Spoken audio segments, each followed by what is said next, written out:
여러분, 환영합니다. 오늘 우리가 다뤄볼 주제, 요즘 시장에서 정말 뜨거운 감자죠.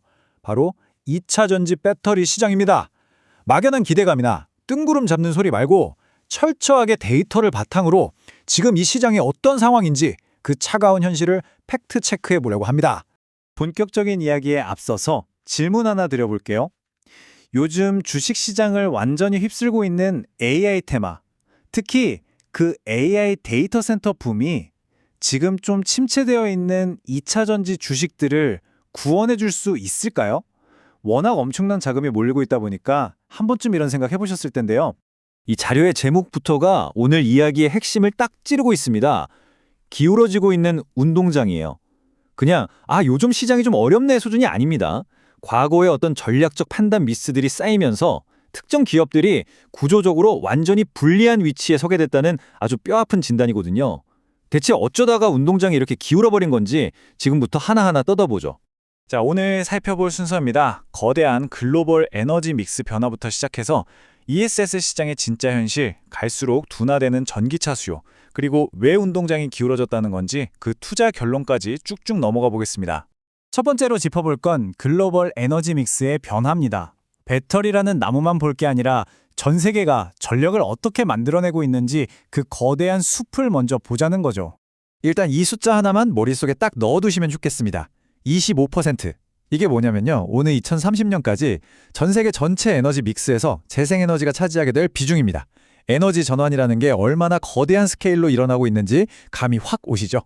이 성장 속도를 다른 거랑 비교해보면 정말 엄청납니다. 전체 에너지 소비량은 1년에 한 1.7% 정도로 아주 천천히 늘어나거든요. 그런데 재생에너지는 매년 무려 10.1%씩 무섭게 치고 올라가고 있습니다. 10년 만에 비중이 2배로 뛴다는 건데 세상이 그야말로 전력화로 맹렬하게 달려가고 있다는 증거죠.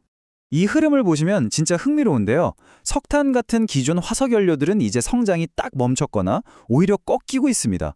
그런데 재생에너지만 혼자서 아주 독보적으로 가파르게 쭉쭉 올라가고 있죠. 친환경으로의 전환, 이건 이제 거스를 수 없는 거대한 대세가 된 겁니다. 네, 숲을 봤으니까 이제 좀 더 줌인해서 들어가 보죠. 요즘 막 떠오르고 있다는 ESS 시장, 그리고 그 이면에 있는 한계점들입니다. 성장률 데이터를 한번 비교해 볼까요? 2026년 예상치를 보면 전기차, 즉 EV 수요 성장률은 5%로 뚝 떨어집니다. 반면에 ESS는 17%로 꽤 높은 성장세를 유지하죠. 물론 예전처럼 막 폭발적인 수준은 아니지만 확실히 전기차 쪽보다는 상황이 낫습니다. 여기서 아까 저희가 처음에 했던 질문에 대한 답이 나옵니다. AI 데이터 센터가 배터리 시장을 하드캐리 할 거다. 이런 기대들 참 많잖아요. 그런데 현실을 보면 2026년 기준 ESS 수요에서 AI 데이터 센터가 차지하는 비중 고작 9%밖에 안 됩니다.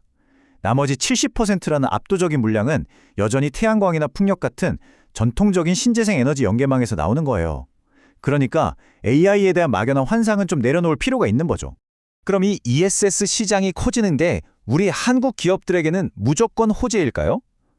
이게 좀 복잡합니다. 글로벌 ESS 시장 파이의 무려 60%를 중국이 차지하고 있는데 여긴 사실상 다른 나라 기업이 들어가기 힘든 닫힌 생태계잖아요. 결국 타겟은 미국 시장인데 여기도 만만치가 않아요. 중국 기업들이 어떻게든 우회해서 들어오고 있고 현지 경쟁도 너무 치열해서 우리가 기대하는 것만큼 점유율을 팍팍 늘리기가 꽤나 버거운 게 현실입니다. 그래도 결국 배터리 산업의 본질은 전기차잖아요. 이번엔 그 둔화되고 있는 EV 배터리 시장 이야기로 넘어가 보겠습니다. 지금 배터리 수요라는 전체 파이의 모양 자체가 확 변하고 있습니다. 2022년만 해도 전체의 72%를 전기차가 차지할 정도로 압도적이었는데 2026년이 되면 이게 63%로 쪼그라듭니다. 그 빈자리를 누가 채우냐? 15%에서 30%로 훌쩍 커버린 ESS가 채우는 거죠. 산업의 무게중심이 정말 스르륵 이동하고 있는 겁니다. 지금 전기차 배터리 시장이 맞고 있는 거센 역풍, 크게 세 가지로 요약됩니다. 첫째, 핵심 시장인 북미에서 IRA 보조금이 축소될 위기에 처해 있죠. 둘째, 유럽 시장에서는 중국 기업들한테 점유율을 꽤 뺏기고 있습니다. 그리고 셋째, 이게 제일 치명적인데요. 글로벌 완성차 업체들이 순수 전기차 대신에 하이브리드 쪽으로 방향을 틀고 있다는 거예요. 다들 아시겠지만 하이브리드에는 배터리가 훨씬 적게 들어가잖아요. 결국 배터리 만드는 회사들 입장에서는 수요 자체가 턱없이 부족해지는 아주 답답한 상황인 겁니다. 자, 이런 상황들을 종합해서 왜 운동장이 기울어졌다는 건지 그 냉정한 투자 결론을 확인해 보겠습니다. 가장 뼈아픈 부분은 바로 타이밍을 놓쳤다는 겁니다. 예전에는 성능 좋은 니켈 배터리에만 다들 집중했잖아요. 그러는 사이에 저렴하고 안정적인 LFP, 그러니까 리튬 인산철 배터리나 각형 폼팩터 시장이 커지는 걸 조금 늦게 쫓아간 거죠. 시장의 소비자들이 최고 성능보다는 가성비를 따지기 시작했는데 말입니다. 뒤늦게 부랴부랴 따라가고는 있지만 이미 꽉 찬 시장에서 그 격차를 단숨에 좁히기란 구조적으로 너무 어렵습니다. 이게 바로 운동장이 이미 기울어졌다고 표현하는 핵심 이유입니다. 이 분석에서 제일 충격적인 멘트가 바로 이 부분입니다. 배터리 산업이 이제 더 이상 스페셜티가 아니라는 거예요. 예전에는 기술력 하나만 쥐고 있으면 마진도 높게 부르고 가격 협상력도 짱짱했죠. 근데 그 좋은 시절이 끝났다는 겁니다.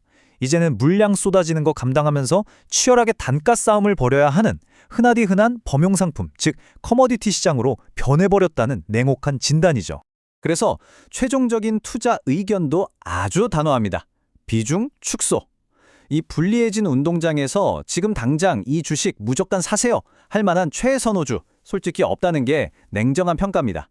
다만 고부가 가치 제품 많이 팔고 있고 재무적으로도 그나마 좀 여유가 있는 삼성 SDI 정도가 이런 상황에서도 상대적으로 잘 버텨낼 거다, 이 정도로만 보고 있는 거죠. 오늘 준비한 이야기는 여기까지인데요. 마지막으로 이 질문을 한번 꼭 생각해 보시면 좋겠습니다. 이제는 그냥 가격으로 승부봐야 하는 평범한 상품 시장이 되어버린 이 험난한 전장에서 우리 배터리 기업들은 대체 어떤 무기로 압도적인 우위를 증명해내야 할까요?